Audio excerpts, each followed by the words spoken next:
الحمد لله المليك المقتدر ففضله على العباد مستمر. الحمد لله المليك المقتدر ففضله على العباد مستمر. هو الإله الحق واحد أحد وإنه المقصود ربنا الصمد. ثم الصلاة والسلام أبدا على نبينا الحبيب أحمد. طبيعة الإنسان أن يعاشر أبناء جنسه ولا ينافر. طبيعة الإنسان أن يعاشر أبناء جنسه ولا ينافر، لأنه كما يقال مدني بطبعه معايش في وطني. وتجمل العشرة بالآداب في الأهل والجيران والأصحاب. فقل لهم قولا كريما حسنا فإنما تملي القلوب الألسنا. واختر لهم عطايب الكلام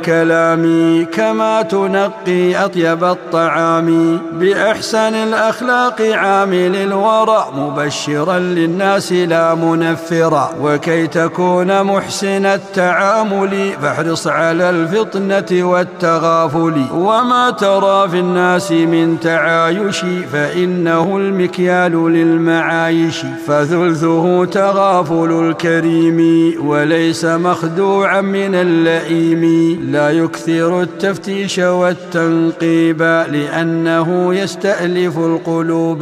تغافل يعفي من التصادم بلا ملاحات ولا تلاوم. إن سبك المؤذي فطأطئ رأسك كأنه بسبه لم يعنك. إن سبك المؤذي فطأطئ رأسك كأنه بسبه لم يعنك. فالخير كل الخير في التغافل وليس غفلة الغبي الفاشل. والثلثان فطنة الموهوب مصقولة بالفكر والتجريب. وإنما الفطنة والذكاء مواهب الله لمن يشاء. فكن نبيها تفهم العبارة وما وراءها من الإشارة. ولا تكن مغفلا درويشا ولا عنيدا تكثر التفتيش. ولا تكن مغفلا درويشا ولا عنيدا تكثر التفتيش. لا تطمع النذل اللئيم فيك فإنه يود لو يرديك. توقين مكره بالفطنة واسلك مع الناس سبيل الحكمة. واحرص على مكارم الأخلاق واحذر من الشقاق والنفاق.